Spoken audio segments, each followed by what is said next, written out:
Alright guys, I have the 24-70 Z f4 kit lens mounted on the Z6 right now. As a reminder, there is no professional photography allowed on the platform without a permit. All activity is being monitored and law enforcement has been dispatched to this location. Oops, time to go guys.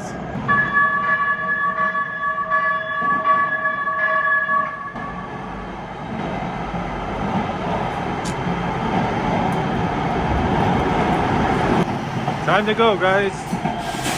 You heard that, right? All for photography, man. For the love of photography. Rock and roll. Rock and roll. What's good, guys? This is Vahography. I'm Vahagan, your rock and roll photographer. Today, I'm going to review the Nikon 24-70 f4 Z6s Nikon lens, the kit lens, the lens that comes with your Z6, Z6, Z7 cameras. And I'm going to tell you why you should never sell it or never get rid of this lens. Always have it in your camera bag.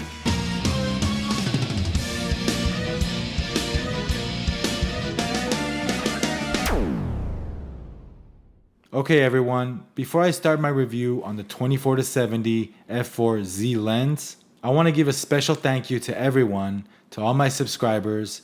I started Vahography in mid-June of 2020. It's only been a few months, and I want to thank all the subscribers that have joined, that have left comments, that have contributed to my channel. And if it's your first time here on Vahography, you stumbled upon this video because you were searching the 24-70 f4 lens that I'm about to review, I want to invite you to join as well. Subscribe to Vahography and join the community. We're going to talk about photography, all things photography, and more. Thank you very much, guys, and on to the review. Okay, so the 24-70 f4Z kit lens, so they say. This lens, if you buy a Z6, Z7, if you buy the kit, it usually comes with this lens. If you buy this lens by itself, it costs about $1,000. Used, I see them go for about $550 to $600 used. I see it as low as $450. Stick around to the end of the video. I'm going to tell you why you should never ever get rid of this lens. Some of you guys buy the kit and then eventually you get the 2.8 24-70, which is much more expensive and bigger lens, and you end up putting this on the market. But first off, a little bit about this lens. It's lightweight. It's got a 72mm filter thread. The focus is fast and quiet. It's got two rings on the body of the lens. One is for zoom, and then it's got another ring here where this could be customizable to your liking in the settings, and you can pretty much customize this to do what you want. Focus, adjust the aperture. You can change the feature of this focus ring, which is pretty cool. It's got a switch, auto and manual, on the side here. It's pretty compact and fits perfectly in a bag, a camera bag, without taking excess space. So I use this lens a lot for photography and most importantly for video work. It's compact, it's lightweight like I said, it's sharp edge to edge, focus is quiet and works well with the Z6, Z7. The colors are really nice that come out of this lens. The contrast, I really like the contrast. Like I said, for the money, and especially if you're getting it for the kit, it's a great value. It's a good lens. It's a good lens to have.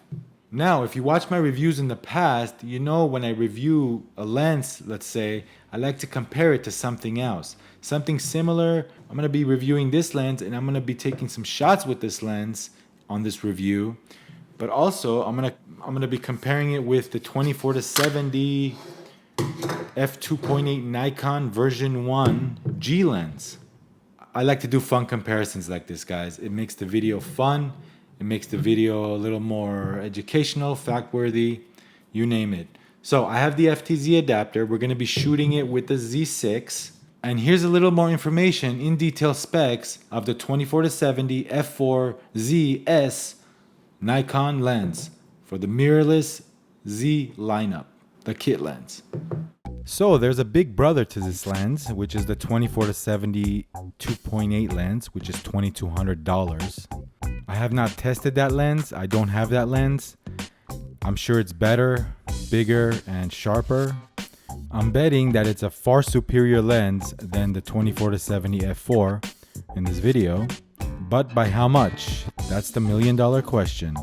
So Nikon, if you want to send me one, you know where to find me. I'll make a review of that lens, just like I'm doing this one.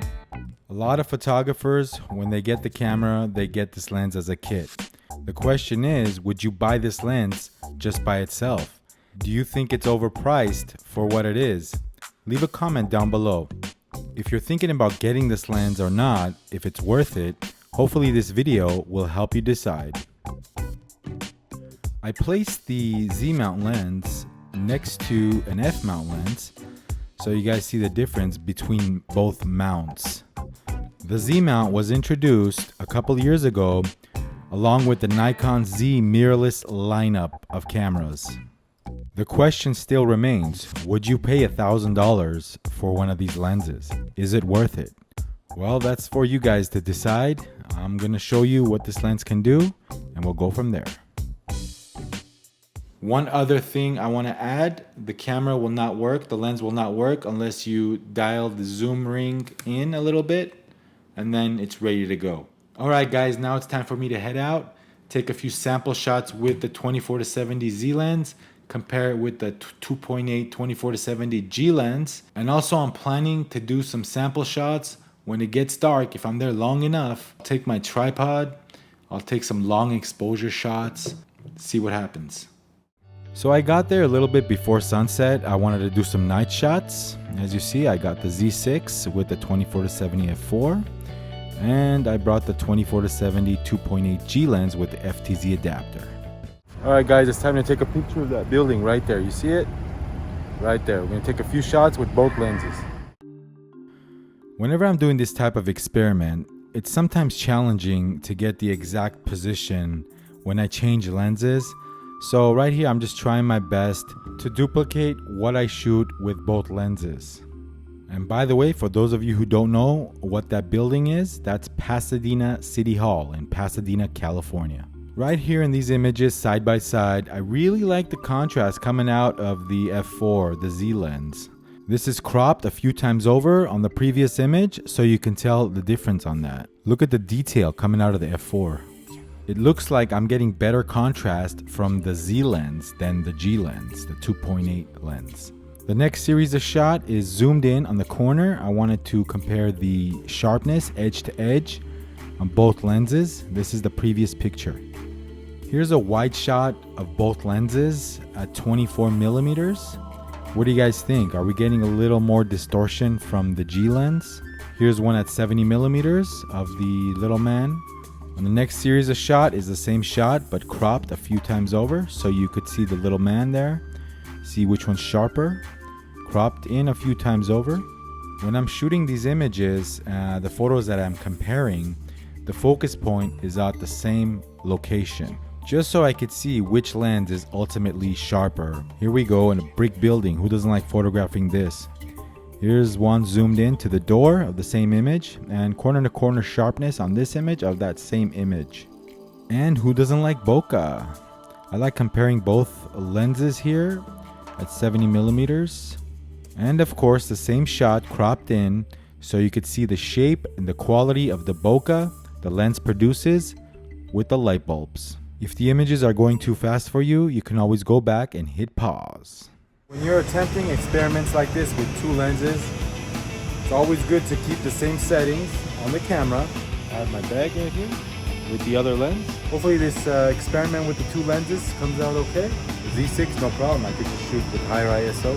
I only had my iPhone on me for the video portion of this. The iPhone does really good video, don't get me wrong, but you know, you're gonna get better results with a mirrorless camera or a DSLR in low light. Oh, there's some really cool bokeh balls right there, lights. Who misses the nightlife, guys? And here's a few more at night I took with the 24-70 f4 Z lens.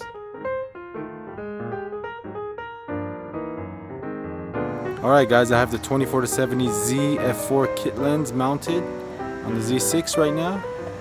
And I'm gonna do a long exposure, probably 8 or 10-second exposure. ISO 100, probably at f10 or f11.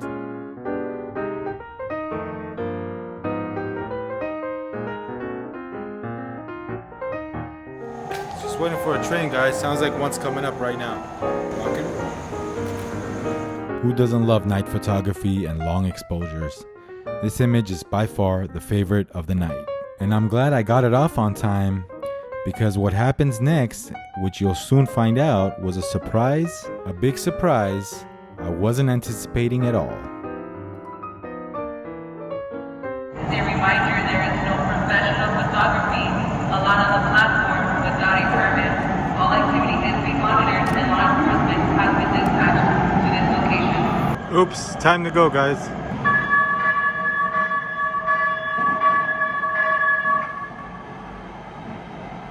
All for photography, man, for the love of photography. Okay, so the authorities were called. They spotted me taking pictures. And they were totally cool. I mean, I understand they're doing their job. The problem was I wasn't supposed to be on the platform with the tripod. I could take pictures down there, but if you're with a tripod, you need a permit. I wished the officers well, and I basically said, stay safe out there. Direction of light, guys, remember? Rock and roll. Alright, right now I'm going to mount this lens onto the camera, do some video clips, and see what comes out of it. Alright guys, I just mounted the lens to the camera. And autofocus, follow AFF, shooting it at AFF. So right now I'm at 24 millimeters, and the bokeh's pretty nice. I know it's an f4 lens, and some of you guys might think, oh, it's f4, this and that. But I like that. I mean, I'm pretty much inches away from the mic here, and zoomed out all the way at 24 millimeters. And just look at that, it looks pretty nice. That does a pretty good job focusing. I mean, this camera does a good job focusing. But I'm using the Z6, by the way. Like I said, guys, I'm at AFF, autofocus. It's tracking it pretty nice and quietly, right guys? Boom. What do you guys think? Leave a comment down below, guys. It's pretty impressive, I'm telling you. You can't ask for any better than this for an f4 kit lens. I'm at 70 millimeters right here. Pretty acceptable results, let me tell you. You know, if you want super wide, you'd probably get the 14 to 30. But for a kit lens, I mean, this would do the job. Okay, so why you should never get rid of this lens, the kit lens. Okay, let's say you got the kit, you bought the 24 to 70 2.8, which is a bigger, better, more expensive lens, obviously. Well, I'm a big fan of backups, okay guys? Especially if you're a paid photographer, you're doing weddings, you're doing events, whatever it is. 24 to 70 is a good walk around, all around lens. That being said, you want to always keep this guy for a backup, if anything. 24 to 70 is probably the most used photography lens for all around, walk around lens. And a perfect way to have a backup without it costing you an arm and a leg is for you to just keep this. What are you going to get for this lens? $450? $500? I mean, come on, guys. For $450, keep it. Like I said, the backup, it's worth its weight in gold. So you always want to have a backup 24/70 in your bag. Another reason why you should keep it is, let's say you have a photo shoot at a location where you know the environment is not going to be ideal. You don't really need 2.8. You're going to be hiking. You're going to be doing a lot of walking. And you want to just keep your weight down in your bag. You want something light and compact. This is a good option, guys. This is a good option. You know, back of your mind that you didn't pay $2,000, $2,200 for this lens. So if something happens to this lens, if you drop it, if it gets lost, whatever, it's not really a big deal. So you always want to have some kind of throw around lens that you really don't care about too much. And like I said, it does a really killer job shooting video. I mean, yeah, it's an f4 lens. You're not going to get much background blur with this lens if you're doing like a wide shot. It's a good B-roll lens. If you have two camera body setup and you know you need another lens to do your B-roll stuff, it's a good lens to use for that. Another reason why you should not sell this lens. Have it in your lineup, have it in your toolkit. Alright everybody, thanks for watching my review on the Nikon 24-70 f4Z kit lens. If you like videos like this and you want more, please like and subscribe to my channel Vahography. Hit the bell icon to be notified when I upload new videos, guys. Once again, thanks for watching. Thank you to my subscribers for joining me. Like I said in the beginning of this video, it's only been a few months. I'm enjoying myself. I'm having a good time making these videos for you guys. The more subscriptions, the more likes I have, the more it'll motivate me to make other videos of other topics, other reviews. So hit that subscribe button, guys. I'll appreciate it very much. This is Vahography. I'm Vahagan, your rock and roll photographer. We'll see you on the next video. Rock and roll.